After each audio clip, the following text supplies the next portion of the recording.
This meeting is now called to order. Madam Clerk. Excuse me. Before we start the meeting, I just want to ask if proper notice was given to the public, the 24-hour notice, and if so, do we have proof? Are you asking me? I'm asking the lawyer. Councilwoman Adoma, I'm not aware of whether notice was posted. I know that notice was given at the meeting yesterday of the special call meeting. And let me look at, I need to pull up the Open Meetings Act to see if the verbal notice is sufficient. Well, let me save you some time. Under the sunshine laws, the meeting have to be posted at least 24 hours in advance so that the public have the opportunity to attend the meeting. There's no documentation, no signed affidavit, no proof that the meeting notice was posted by 10 a.m. yesterday. And it doesn't matter who calls the meeting.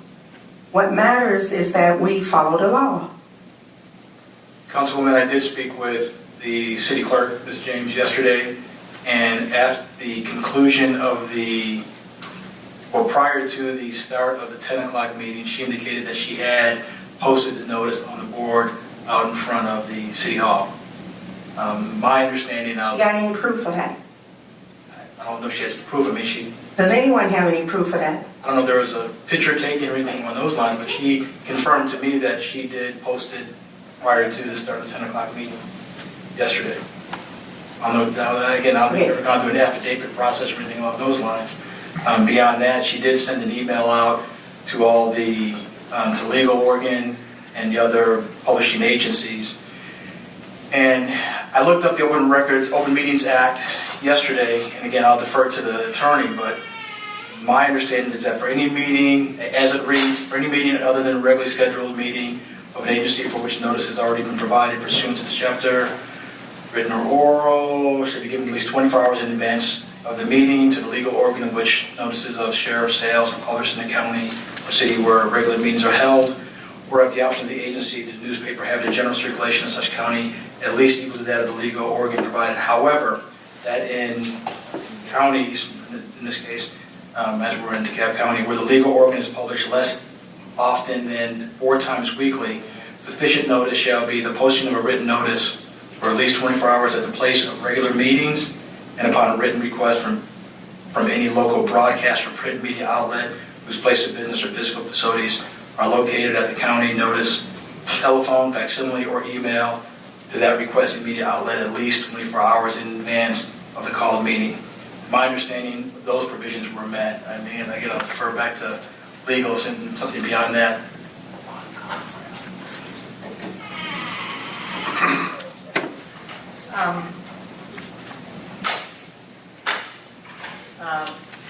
Councilwoman Adoma, again, I don't know factually what happened in terms of the giving of notice, but there's also a provision following what the city manager just read that allows for the holding of a meeting under special circumstances. And to the extent that there's no case law that deals with whether failure to have a quorum at the previous meeting constitutes a special circumstance, I think I could make a straight-faced argument that that would be considered a special circumstance such that announcement in the meeting yesterday gives sufficient notice.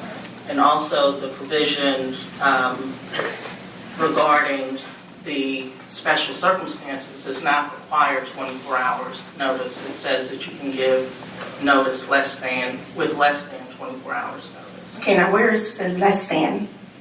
That is 50-14-1 D3.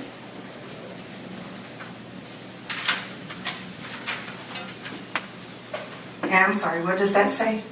It says, when special circumstances occur or are so declared by an agency includes the governing body, that agency may hold a meeting with less than 24 hours notice upon giving such notice of the meeting and subjects expected to be considered at the meeting as is reasonable under the circumstances. And again, because there was a lack of a quorum, the giving of the notice at the meeting yesterday that the special call meeting would be held today, that could be considered reasonable notice under the circumstances.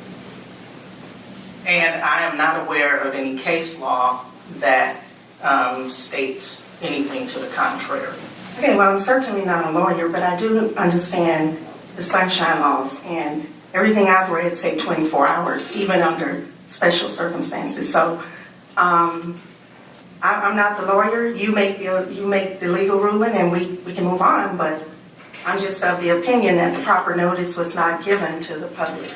And then I know for a fact when it went to the legal organ, the clerk sent it to the legal organ at 1:52 p.m. yesterday.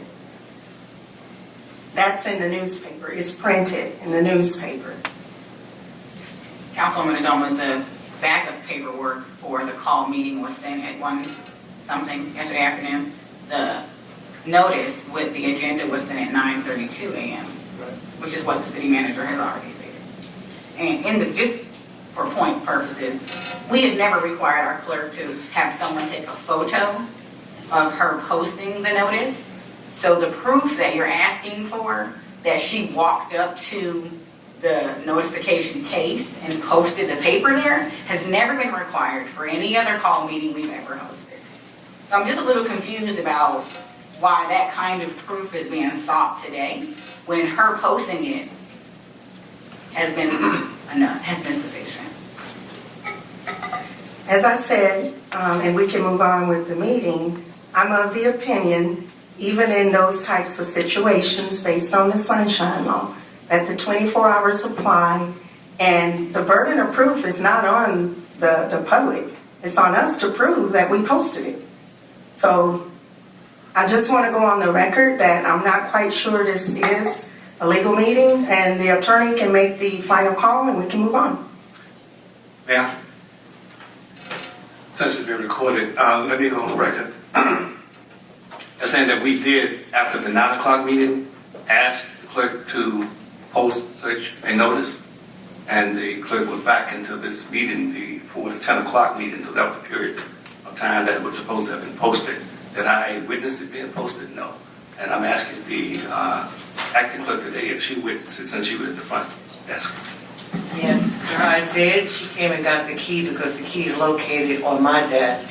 And she did do it at the time stated and went out and posted it and returned the key to me. Arrested? Well, based on the circumstances as stated by the assistant clerk and Councilwoman Cowell, I believe that sufficient notice was given. And in any event, I still believe that Section 50-14-1D3 would apply if sufficient notice had not been given due to the special circumstances. All right, having heard all parties, we'll continue our roll call. Councilwoman Adoma, Here? Councilman George Turner, Here. Councilman Clanton, Here. Councilman Rob Turner, Here. and Councilwoman Cabo. We have a quorum. Thank you, Madam Clerk. We are going to move into the agenda items. So first, business at hand. Is there any motion from the council to change the agenda? Yes, Mr. Mayor. I'd like to make a motion to move the SPLOST management item to Monday, and I want to go on the record for the reason why. I'm still waiting on the city attorney to answer a series of important questions, and he will have those answers on Monday. And as much as it's just 2 business days, and I think it's important that we follow the law when we are approving contracts of this nature for $3 million, the city attorney will be available on Monday, and he will be able to answer all my questions, and some of those questions are centered around the elements of a contract. And I'm ready to put this to rest too, but I'm also ready to follow the law, and we need to have the city attorney here when we finalize that agreement. There's a motion on the floor from Councilwoman O'Donnell to move the SPLOST management issue to the next special call meeting, which is Monday. Is there a second? I'd like to challenge that motion. Second. All right. It's been properly moved and second. Now we're in discussion. Ms. City Attorney, when the special call meeting is called and an agenda is posted, is it not the law that the agenda that has been advertised is the agenda that has to be executed during that special call meeting? That's correct, Councilwoman Cobble, but the governing body does have the discretion. What you don't have discretion to do is to add items to the agenda. If you have an existing agenda item, then the governing body can consider the agenda items, and a motion to table or to defer would be a proper motion that can be made. Okay. There has not been a motion to table or defer. Correct, I understand that, but what I'm saying is those would be, if the desire is not to take action on a matter that's been advertised on the agenda, then the proper course of action would be either to table or defer it until a set time. Mr. Mayor, if you don't mind, can that motion be cleaned up a little bit to either use the terms table or defer? Yes, ma'am. Councilwoman O'Donnell, if you want to restate your motion. Yes, Mr. Mayor. I'd like to move that we defer item number 1 on the agenda until Monday, when the city attorney will be available to answer all the very important questions that this council does not have the expertise to answer. Thank you. Second. All right, properly moved and second. All right, any further discussion? Yes, I have a question in reference to our city attorney. Madam City Attorney, do you feel qualified to answer questions concerning our SPLOST project? I do not, Councilmember Turner, because I've not been involved in the negotiation of the contract, so I've not reviewed the contract yet. All right. Okay. Any further? Any further? All right. It's been properly moved and second and discussed. All in favor for the deferral, show by the raise of hand saying aye. Aye. All opposed? Aye. It stays on the agenda. We move forward today. All right, we move into SPLOST management.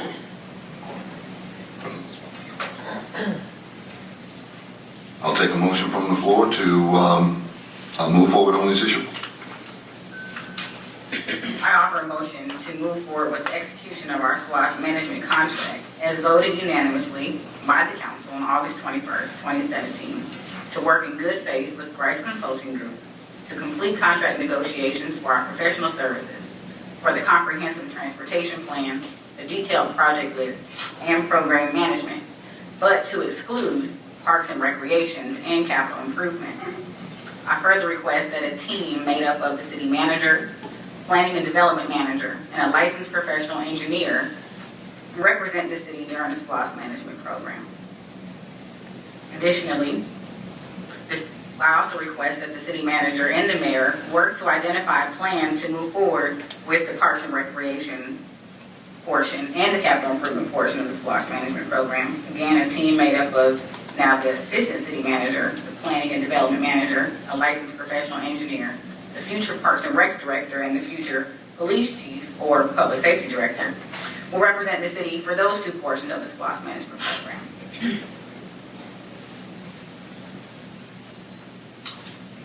Okay.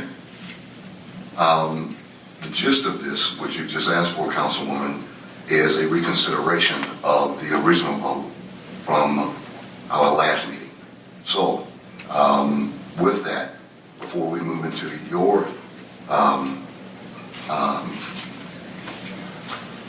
before we move into your motion here, the proper thing to do by protocol is to first have a reconsideration of the vote.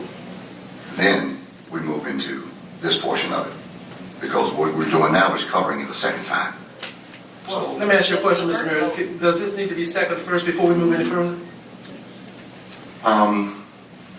the reconsideration needs to be done first.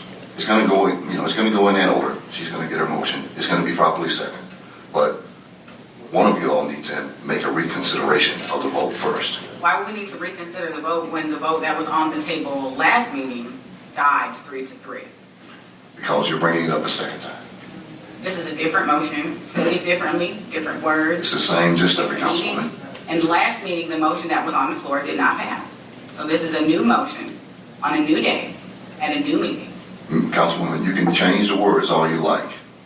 But what it boils down to, you are making a motion to award a contract to the same vendor, same person. That is, you have to have a reconsideration for it. It's a different motion, Mr. Mayor. It doesn't even have the same. The last motion was for Grice Consulting to do the entire SPLOST management. In this motion, I've excluded Parks and Recreation and capital improvements, a further differential between the last motion. Councilwoman, we can differ on this, and I can read a dictionary the same way you just did then. But the gist of the motion is the same. You are awarding a contract, or you're moving to award a contract to Grice Consulting. I can take it and but and some other things out of it, but that is the gist of it. So proper procedure. That's all I'm trying to do is follow proper procedure. Proper procedure is for a reconsideration first, then we can move from there. Mr. Mayor, Yes, sir. I believe protocol is motion to reconsider would have to occur in the meeting for which the original motion took place. Is that not true? Or the meeting, a meeting immediately subsequent to. Which is this meeting.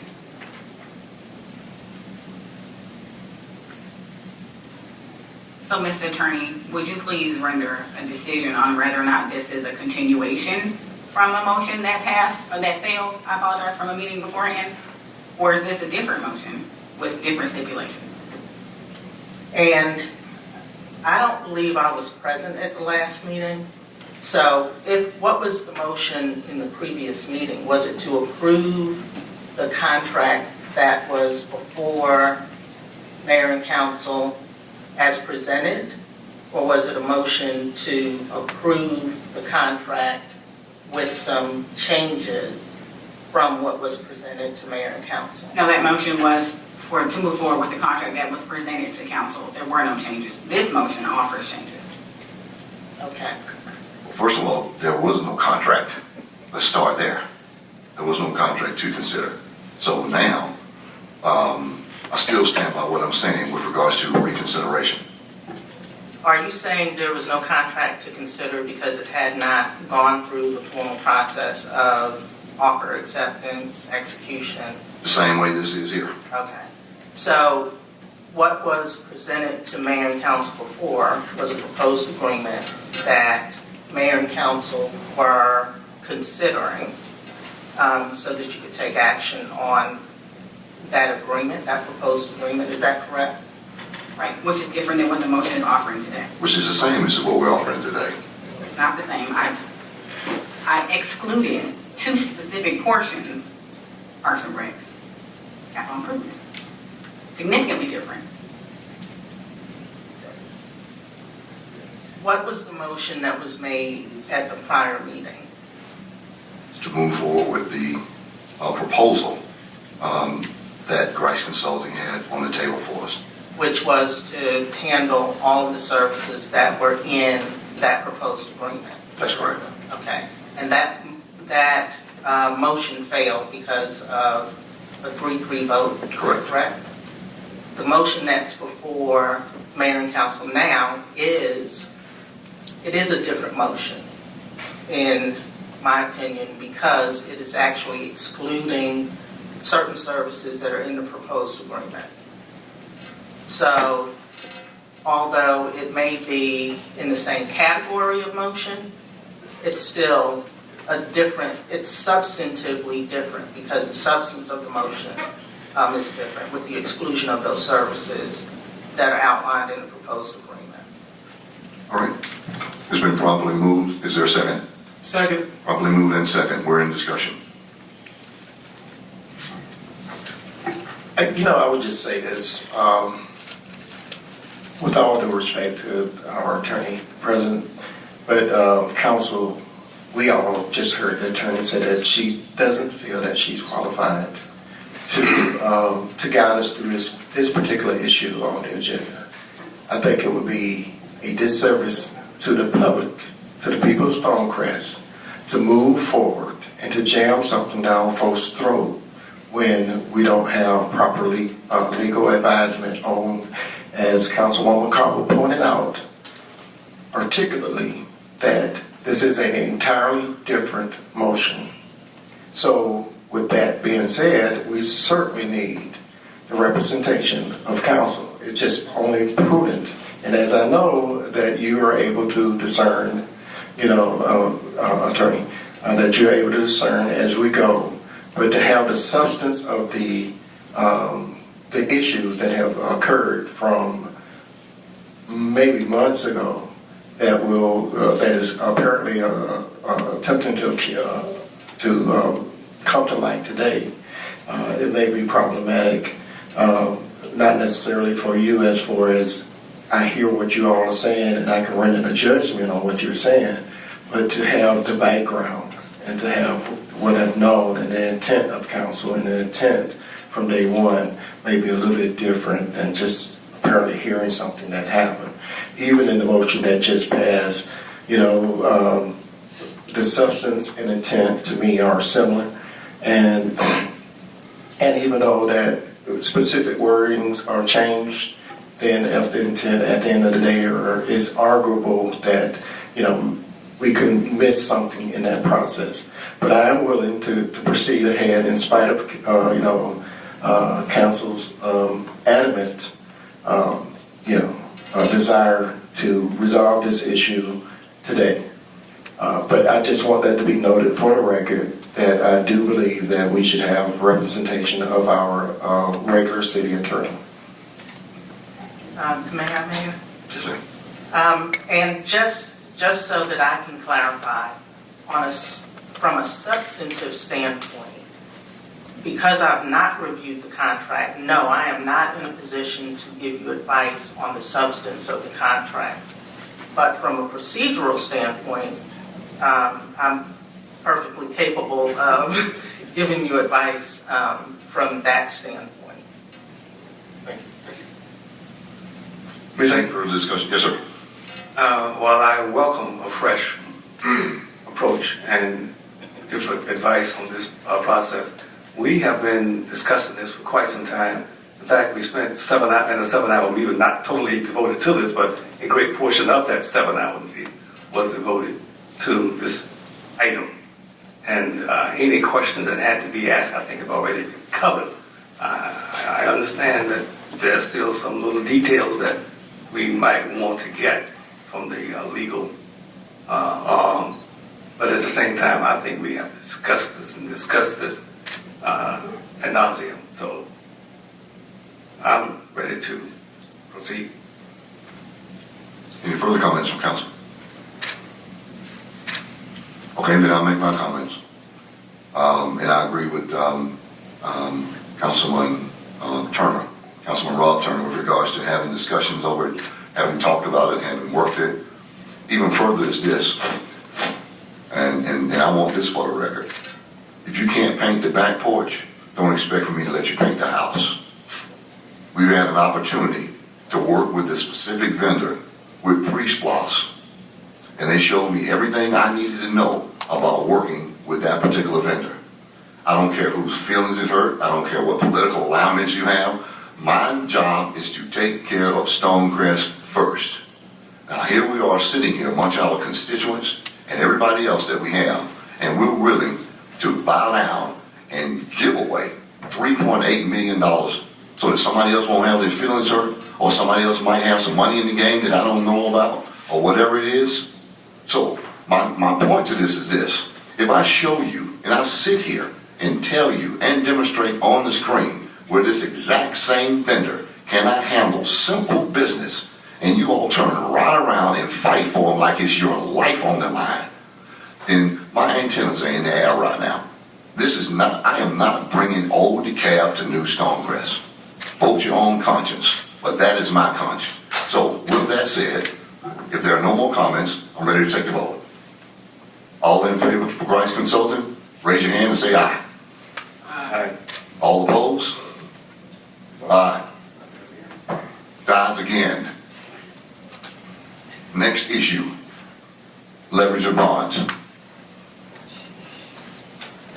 I asked for this item on the agenda because it's not clear to me and the other council members that I've spoken to about where we are with leveraging our bonds, regardless of who manages the SPLOST. In my eyesight, it's very difficult to handle SPLOST projects check by check. So I wanted to have some discussion about where we are with leveraging bonds, why we haven't leveraged bonds. The county has leveraged their bonds. Every other city has leveraged their bonds. And I've heard kind of in passing here and there that we're waiting for the first check to come in from SPLOST. So I just want to have some discussion about it. We've voted to certify the bonds or hire a special bond counsel to certify the bonds. We passed a resolution to include the bonds in all of its structure and schedule, but we haven't moved forward or had any open discussion between the six of us about where we are with bonds. So I wanted to bring this up so we can have a discussion about what the vision is collectively for leveraging our bond. Okay, Councilwoman, I'll start this off. And ironically, the city attorney that's here today is the bond expert. So we get an opportunity to use her level of expertise. I'll give you my statement from the 10,000-foot version of it, and then if you don't mind, Madam City Attorney, I would defer to you. Councilwoman Conley, you are correct. We have gone through the procedure and the proper motions to make it happen with regards to being able to solicit and issue those bonds. Because we haven't decided on as council specifically what we would be doing with $25 million, because it costs money to actually, to get them to hold those fundings. Quite frankly, we're at the point now that we should be having those discussions. From a procedural standpoint, Madam Attorney, I want to, turn this over to you. Thank you, Mr. Mayor. Mayor and Council, where we are in terms of the process. Well, let me start from the beginning. The first step that has to occur when you have general obligation bonds and you're contemplating issuing those bonds is you have to have a referendum. We've had the referendum, the vote was favorable. Once you have a favorable referendum vote, then you can proceed to the next step, which is validation of the bonds. We are actually in that process now. We filed the bond validation petition, which is the document that we filed with the court to get the court to give us permission to issue the bonds and to actually validate the bonds. So the validation order that we're asking the court to give us it'll actually state that it is confirming and validating both the bonds and the security for the payment and interest on the bonds. When you look at the chart that was provided in connection with the SPLOST bonds, you'll see line items for debt service, payment of principal and interest. That's what debt service is. So that's the amount of money that you will have to pay annually, and normally those payments are split into two semi-annual payments. So if we drew down on it, if we actually, went to referendum, Right. collected the money, Right. and because I want clarity for myself, then we would have to start paying, on the interest with regards to the bond. Right, but typically the payment of principal and interest is delayed until a certain number of months after you issue the bonds. So say for instance, we were able to, with a validation schedule, we have the hearing next Tuesday at 9 o'clock in DeKalb County Court. So let's say that we get the validation order signed on Tuesday, then we would have to start actually structuring what those bonds are going to look like. Because right now, the only thing that we have is a not to exceed amount, and that not to exceed amount of bonds is the 25,515. That's the not to exceed amount. So we can't go over that. 25 million. 25,515,000. But you can always issue less than that if that's the desire of mayor and council, and if you don't need that amount of funding. So the other. Can I ask you a question? Sure. And council, jump in when you feel comfortable. In this bonding issue, I'll use an example that I heard Councilman Rob Turner use some time back. We don't have to borrow up to $25,515,000. It can be somewhere in the beginning, somewhere in between. Let's say, for instance, we want to, council and mayor agree upon a particular project to work on and say, okay, part of this is film, part of this is something else, part of this is some other things, and it takes $8 million. So we can do that instead of the whole. Correct. Okay. And, as a matter of law, you actually need to make sure that the amount of money that you're borrowing, you're going to spend Goes it. toward that. And, right, that you are going to spend it for the purposes that were authorized in the referendum. You are going to spend it for the purposes that are authorized in the resolution, in the bond resolution that you all will have to adopt. Because we haven't adopted a full bond resolution yet. That bond resolution will actually be the contract between the city and the bondholders. Okay. And it'll specify, what the exact amount of borrowing is, what the maximum interest rate is, and what the maximum debt service payments will be on an annual basis. So there are many moving parts to this, but we are in the beginning stages because we're about to go to validation. I don't see any reason why validation should not succeed next Tuesday. These kinds of hearings are very, they're typically perfunctory unless you have some issues with your authority to issue the bonds. An example, when I worked for the city of Atlanta, we were about to do the Beltline bonds, and we got a challenge on those bonds because there was a problem. Actually, there was a problem with the law with regard to our ability to use school tax increments. So we went through like a year and a half of not being able to issue the bonds because of that challenge. This isn't that kind of situation. Your voters have spoken, and I believe it was about 74% in favor of SPLOST, and part of that vote also included your ability to issue the bonds. So I think the next step after we get the validation order executed by the judge next week is for mayor and council and all of the stakeholders, the appropriate stakeholders, to sit down and actually decide which projects you want to finance with bond financing. Determine what the budget should be for each line item for each project. And that's how we come up with the total that you need to borrow. Just because you have the authority to borrow in excess of $25 million, you certainly don't have to do that. It's just like buying a house. You don't want to get a mortgage bar in excess, right? Bar in excess of what you really need. And from a tax law standpoint, we have what are called spend down requirements for your bond proceeds. So if we borrow, let's say we borrow $20 million, but we're not able to spend those proceeds on those projects within 3 years, then you have tax issues. So hopefully that answered some questions. I'm happy to answer any others. That's great. That's the conversation I was hoping to have from this agenda item. So that's great. Fantastic. And the debt service plan, like you said, will be based on the interest rates. Correct. So it'd be almost impossible to imagine what that would be. But to have a project list and start identifying a budget, then as someone is shopping for the bond, we know, about the range that our debt service could possibly handle. That's correct. And if you look at the tables that were provided, these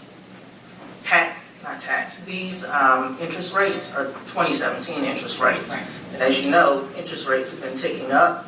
So when we get to the point that we have a firm project list, firm amount that we're considering in terms of borrowing, we'll be able to track what interest rates are doing. And in fact, we need to track that probably on a weekly basis because of the movement with interest rates, and we pull the trigger on when to issue the bonds based on when the interest rate is most favorable.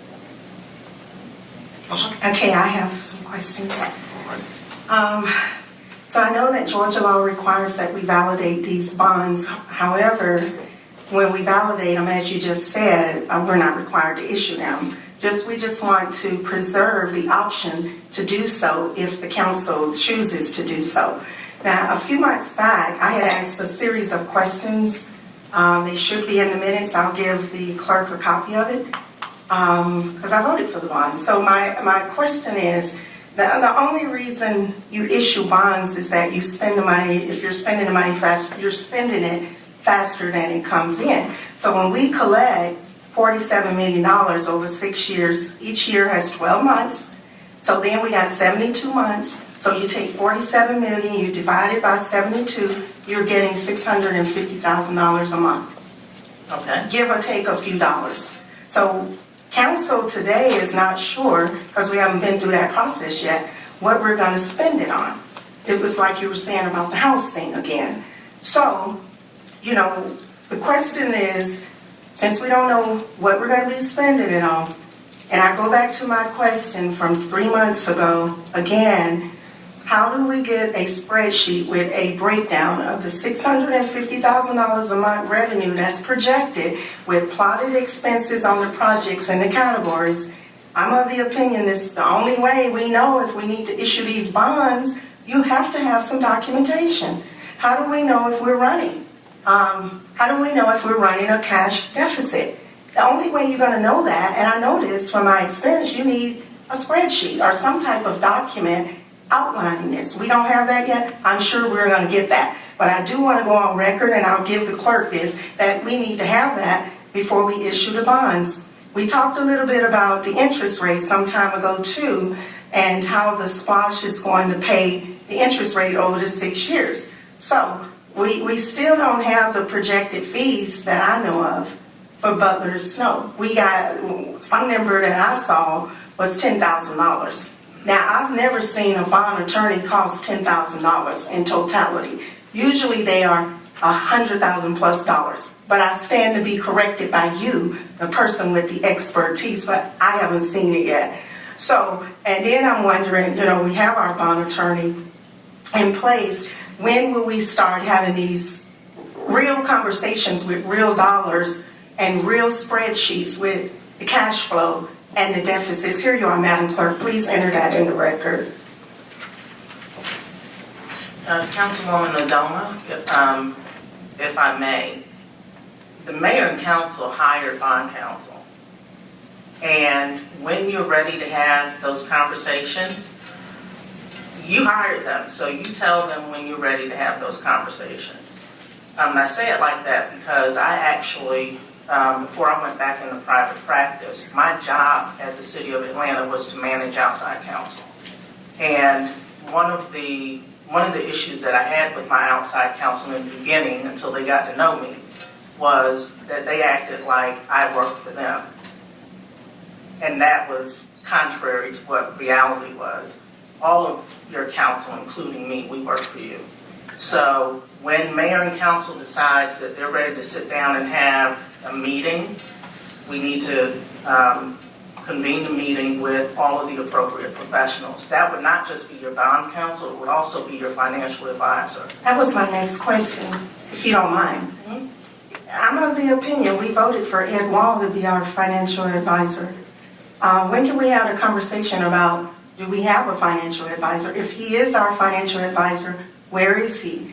We need him right now more than ever. I mean, we're at a pivotal point, and it's important to have him at the table. If he's not our financial advisor, then my recommendation is that the council have a healthy discussion about how do we get one. And the reason, let me go into the reason why, is because we're going to be getting these monthly amounts from the county for the SPLOST. And I think we are required to open a new bank account, and we have to segregate those monies, right? That's correct. So, seems to me, in order to decide how much bonds we issue, we need our SPLOST management person, whoever that's going to be, whatever vendor that's going to be, and our financial advisor to bring us that cash flow analysis of the SPLOST. And we're a little bit behind right now. So, in order to know what these anticipated monthly expenditures and our anticipated monthly projects, and to know, when to borrow, when not to borrow, all these are very, very important questions. And if we don't make the right decisions along the way, we can be borrowing money when we don't need to. We can be not borrowing when we need to. And these conversations, I think we're a little bit behind. I don't know how we catch up, but I think we need to talk about that. Mr. Mayor, if I If could, you don't mind, a big part of being able to determine the SPLOST expenditures and expenses, and revenues, is a SPLOST project manager. You got to start there. So there is a need for financial input, obviously, to know and fill in this spreadsheet, but you have to have a program manager to help determine what these projects are. Then you can put dollar signs to what the project is. You can't put dollar signs before you identify the project. And to help identify the project, you've got to have SPLOST management. So there's an order to which we get to these answers. It's difficult to just go backwards. So once we as a team can come to some consensus on who will help us via SPLOST management, we come up with the programs, you come up with the projects, you come up with the cost, you run a spreadsheet. That's typically how you get to that answer. Do we need a financial advisor? We've talked about that. We've talked about that over and over and over. But there are steps to take place that would include a financial advisor. Even that person can't do this portion alone. You still need the other parts of it to make it have an end result. I'm in agreement, but these are questions that I've been asking for several months. So you're just confirming that we are behind, and that's because we can't find a SPLOST manager. I understand. Councilwoman, I understand, but this is not new. I've been asking these same questions, and you're right. I agree with you. We do need a program manager. We do need someone to manage that. We are behind, but these are still questions. They're not out of the ballpark that we need to still be considering these types of questions right now. We don't have to have everything in place to consider these questions. They need to be at the forefront all the way, every time we discuss it. Mr. Mayor, if I could just, Mr. Manager. I think it's a good point, and to the points that have been made, we've had this conversation. You're right. I think we've had a presentation talking specifically about what the process should be, and it really has been echoed on a couple of comments today. It's exactly right. We need to first identify the projects, establish a budget, prioritize the project, and from there you can go into determining from a cash flow standpoint how much is going to need to be bonded. So I think we've had that conversation a couple of we've had presentations one-on-one and publicly to kind of talk about the process. I don't think the process is going to change. So I think we have addressed that. In regards to Mr. Wall, I did want to go back and address that. I think there have been some conversations. Mr. Wall was retained by the city for the purpose of the TAN. He was brought in specifically to assist with the TAN. However, the city never formalized or never moved forward with a formal engagement for him as the financial advisor for the city. If that's something that the council wants to consider going forward, we surely can. But I just want to make sure it was clear that we have engaged him for a specific purpose. Once that was completed, then we moved forward beyond that. So nothing else beyond that has been contractually handled with Mr. Wall. Okay. Did I interrupt anyone? No, I'm done, Mr. Mayor. Okay. I'm going to take responsibility for this. Yes, it is all my fault. No problem. Let's get to it. I'll fix it. We'll make some decisions. We'll get together. We'll make some things happen in the directions you all want them to go in. The commitment that I ask from you all for us to make that happen, don't bog me down over $50,000. Don't make that. Don't make such a big mountain out of the small things that we have to get done. If we can't determine and collectively, if we can't get together on the small things, how are you going to build something big? So I'll look in the mirror and be the first to say these things haven't moved at the same pace that all of us wanted to move at. But I'll put out to each one of you all that I've been trying to work with you all on the small stuff to get the big stuff going. But you won't even approve the small stuff. So if we can get the small stuff out of the way, then we can move forward with the big stuff. And I'm willing to meet and work with each and every council person, individually or collectively, to go in the direction that we need to go in. But again, being the leader of the city, whether some of you want to hear that or not, and that is my job. I am the leader. I can only do so much with one vote. I can only do so much with regards to where we're going. So with that, let's have a new spirit of cooperation. Let's have a new spirit of moving all things forward that we need, because, quite frankly, we're in the best position in the world. We actually have money coming. Now, having a problem to figure out what we're going to do with it, that is one heck of a good problem to have. And I don't mind being a little behind to get the right thing done up front. I'm okay with that. And like I say, I'll back up and take the responsibility for it, because we're not far along as Tucker. We're not far along as Brookhaven. We're not far along as Dunway. Well, we aren't those places. They have a different form of government. They have a different structure with regards to making things happen. Let me give you a very specific example. And if Councilwoman Cobble will allow it, I'll use her example with regards to program and project management. I 100% agree with her on this. And I also think that we should leverage the talent that we have that doesn't cost us anything, i.e. people like our city manager and our assistant city manager, who has SPLOST, program management, and project management experience. So let's take some of the simple things, get them done, work on the complex things, and then make a long-term plan with regards to where we're going. That's what I want to agree upon today. Can we do that? I'm good. All right. Any more conversation on the leverage of the bonds?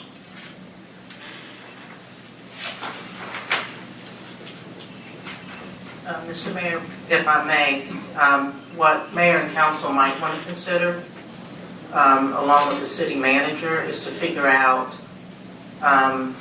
who, if not all of the council members, excuse me, will be part of the working group for the bond issuance. And if we are having, obviously we have to comply with the Open Meetings Act. Sure.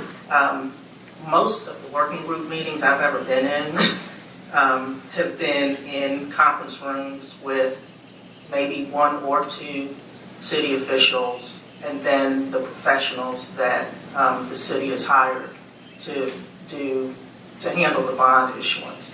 That might not be the case here. So if we are going to have a quorum of the governing body, then those meetings will have to be held here. They'll have to be advertised just like any other open meeting. But there is some value to actually having a smaller group, and having, after we have those smaller group meetings, to actually report back to the full mayor and council. If you don't mind me interjecting, Madam Attorney, I'm going to leave that to myself and Councilwoman Cobble. She is the finance chair. I'm more than happy to work with Councilwoman Cobble on that. She has a strong auditing knowledge in that whole area. So Councilwoman Cobble, that's okay with you. You and I can start to engage. Absolutely. I actually just achieved a 100 on my state bonding certificate. Please make it stop. Perfect score. Oh, yeah. Lord, part the sea. C's. Better and better. All right. And Mayor Okay. Council, last comment, if you want to start having those meetings after next week, well, first of all, any of you are welcome to come to the hearing if you want to come to the DeKalb County Superior Court next Tuesday, 9 o'clock, before Judge Gregory Adams. That's the courtroom that we'll be having the hearing in. This Tuesday. Tuesday, All yes, right. the 9th. And also, is that the 9th? No, that's the 8th. I was thinking about something else. So the 8th at 9 o'clock. But also, once we have the validation order signed, that is, at any time after that, if you want to start to convene meetings between Butler Snow and myself, we can put together a fuller schedule, because I believe you got a truncated schedule that just got us through validation. But the next step is that we have a more robust schedule that includes all of the working group meetings. So, and the meetings might not all be meetings, they'll probably be conference calls, unless you all want us to meet face to face. Okay. Well, this is timely because we got several key initiatives that are going on at the same time with regards to bonding, SPLOST. And if Councilwoman O'Donnell will join me, we're going to combine our efforts with regards to the City of Innovation and Smart City Initiative that puts all of this to glue, with what we're trying to do in totality. So all of this will meld into where we're, going now and in the future. So very good for that. Thank you. All right. If there's nothing further, we can move to number 3. The DeKalb County 2017 road analysis. We asked for this item to be added to this agenda because we've heard a lot of conversation about what Stantec and their digital road rating analysis has to offer, but we haven't had the opportunity to hear from the county and defend their road rating analysis that they conduct every year. And from my understanding in conversations with a few members of the county roads department, they choose or continue to choose their method of rating roads because it coincides with the way that state DOT rates the roads so that they can be compliant to receive some matching federal dollars, state dollars.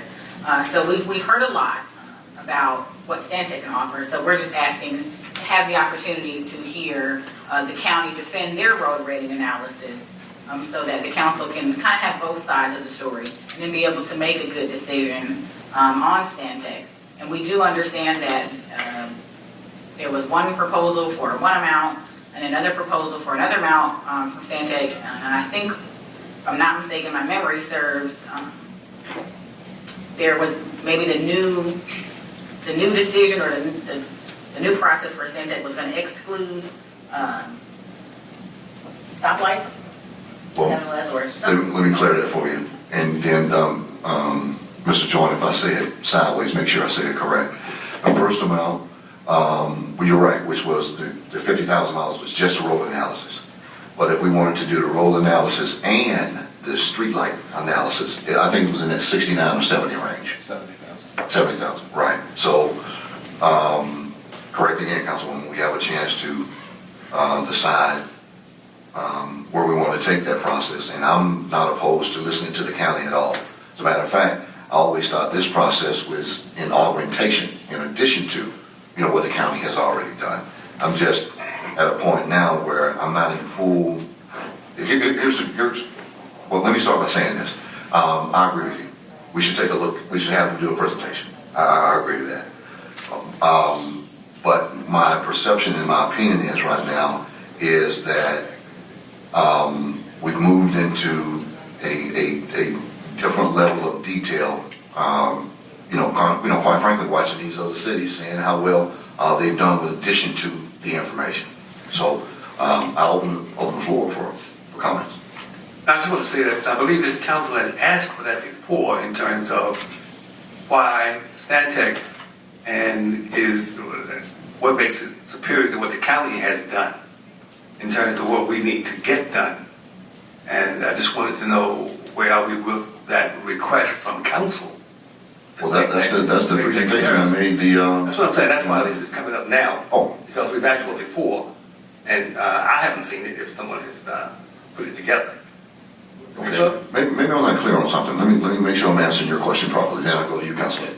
So the presentation I made last meeting was there's been two presentations. One by Mr. Joyner, then I made a presentation last meeting with the actual results of what they did for Tucker, so that we could specifically see the digital readouts, the numbers, how it relates to SPLOST, everything. And I did that so the council would have a really good a real-time shot at what other cities in our same area have done. I guess I'm kind of missing your question now as to, I'm sorry. The technical aspect of what Stantec brings to the table versus what the county used, and I'm not sure as to what process they used. I just saw the numbers, and they rated the roads. But the technique that they use to rate the road, is it superior or inferior to what Stantec offers? Well, I think it goes back to Councilwoman Cobble, and then I'll go to you, Councilman, that she'd like to see a comparison with regards to what the county methodology is versus Stantec methodology.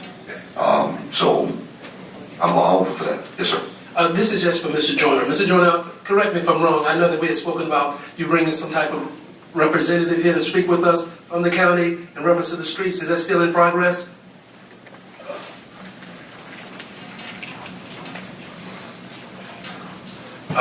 Yes, that appears to be what's requested in his third action item. Right. Well, we had talked about it before. I just wanted to know the status of it. Where are we? Yeah, actually, I did speak with them, and so they are open to coming to the next meeting. Good. So they'll be here at the next meeting, you said? Yeah, we can make that arrangement. Okay. Yeah, I did speak. They did say that they will send someone to come. Good. Thank you. So do we need to offer a motion to add it to the agenda for our next regular council meeting as a presentation? No, we just add it. We don't have to have a motion for it. And then we can also decide, and I'll let Mr. Joyner follow up with this, if they can. Well, it would have to be the next scheduled meeting. It would have to be the next scheduled meeting. Okay. Item number 4, and I'll introduce it and then I'll let Councilman George Turner fill in the gap. We agreed to go to one work session, one council meeting monthly, but just conversation between some of the council members, we felt like we may need to add one more regular council meeting to the monthly agenda, to the monthly calendar, especially with there's so much going on, and we've got a lot of SPLOST conversation, but that's not the only conversation that needs to happen and needs to be presented. But it is a major conversation, but there are others too. So we just felt like we needed another monthly regular council meeting to add to the calendar. I do not. Councilman Turner, you may have an idea of like what day, what time. I don't. Obviously, evenings are preferable for me. But just a conversation about adding another regularly scheduled council meeting during the month. Just to add to what she's already said, and that is that if you look at the last council meeting we had, I understand it was combined with the zoning hearing, but still 7 hours is a little bit over the top. And that's because a lot of stuff comes about on the calendar over a 30-day period, and it probably needs to be cut in half. And if you look at the work session, the number of items on the agenda for the work session that's coming up is rather lengthy, and it is probably long enough for 2 meetings. And as a new city, there are a lot of things that we need to put in place, a lot of ordinances that need to be adopted, and to get it done meeting once a month, I think is asking quite a bit. And I realize there are a lot of committee meetings, a lot of other work sessions that take place, and it's going to be quite taxing to add that meeting back in there, but I don't think we can survive. We can survive, but I just don't think we can function as efficiently as we could if we went ahead and added another official council meeting. Now, do we need a work session to go with that? Maybe we can work one work session and 2 meetings. That's something that we can discuss.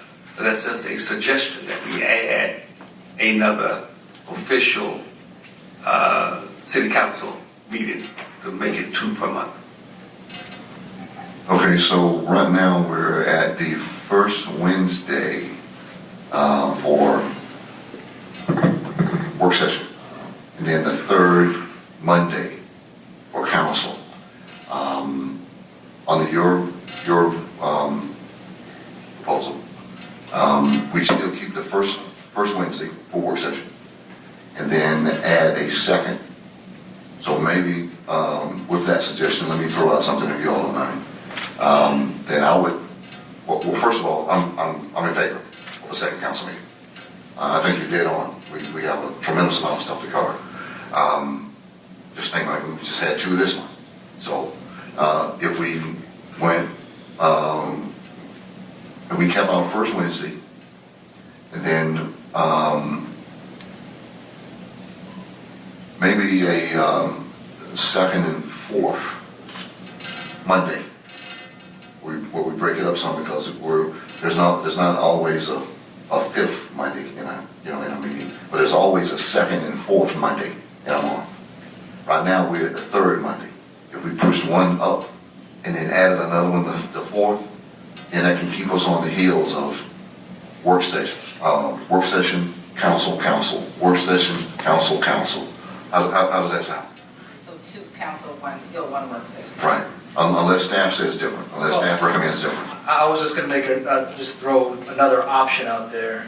You know, you're right, we are currently having the work session, and I think part of the challenge is the work session is a non-voting meeting, and rather than add another meeting, simply keep that meeting as it stands and make that a voting meeting. You have the allowance to vote at that meeting. I think there's a couple provisions that are coming up soon with some of the home rule changes in regards to SLUP having only be heard for some of the zoning items, only have to be heard 1 hearing, to be heard once as opposed to twice.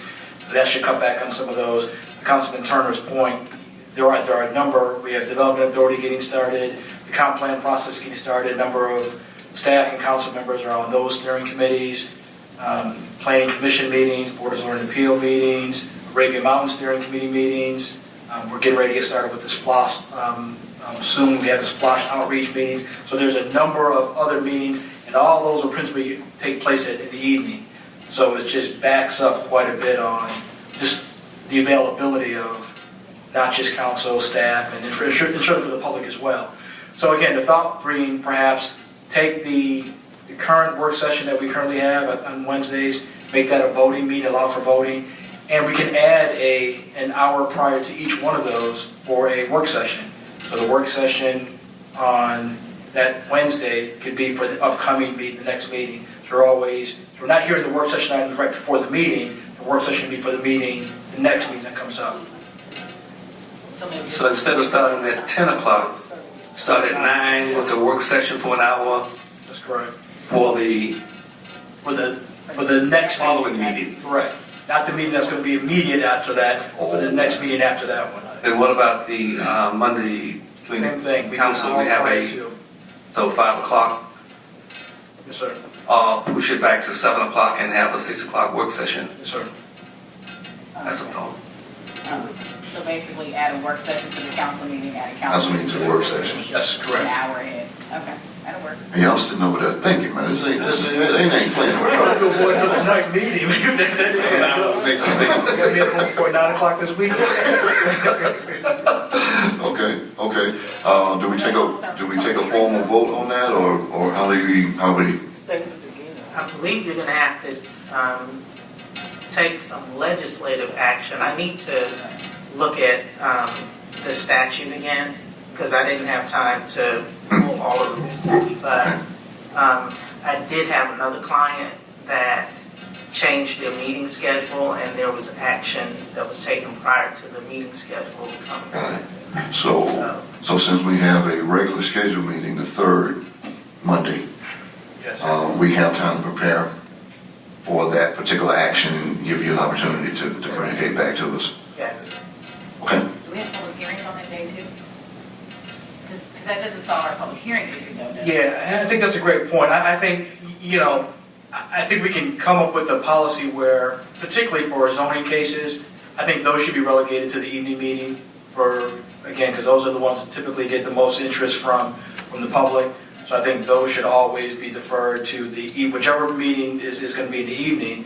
I think those should be deferred always to the evening meeting. So whatever meeting, again, the Wednesday meetings, that would be principally be able to conduct more of your regular standard city business and keep your evening meetings solely on essence for your zoning items and be able to conduct all your other businesses at your day meeting. Okay, okay. So are you saying that all of the council meetings then will be in the daytime? No, ma'am. It would be the same schedule we have now, where there's one in the evening and one at work session at 10 o'clock currently. But at that evening meeting, keep all of the zoning items and zoning cases, keep those in the evening meeting so the public has an opportunity to come in and voice their opinions. And, we'll keep all the other city business items to the daytime meeting, earlier meeting. So the zoning meetings are at night. We'll have one council meeting that's in the evening. Yes, ma'am. Okay, and then the other council meetings will be in the day. That's correct. It would be the same, like we had, in essence, taking the work session and changing that from a work session meeting to a regular council meeting. Oh, okay. Yes, ma'am. So we can get some work done. You'd be able to have an opportunity to vote and actually make determinations on Yeah, twice a month rather than once a month. okay. And hopefully we can have 5 or 6 zoning hearings all in one Correct. meeting. That's right. So, still say. Well, that's right. We need to add in there some dinner. Oh, yeah. We'll work on that too. Catering some food. That's what they do. We can talk about that. Yeah. Okay. That I agree with. We're good for, all right, for a second month. We know what to do from here. Know what to go to from here. Is there any need for executive session? All right, seeing none, I will take a motion on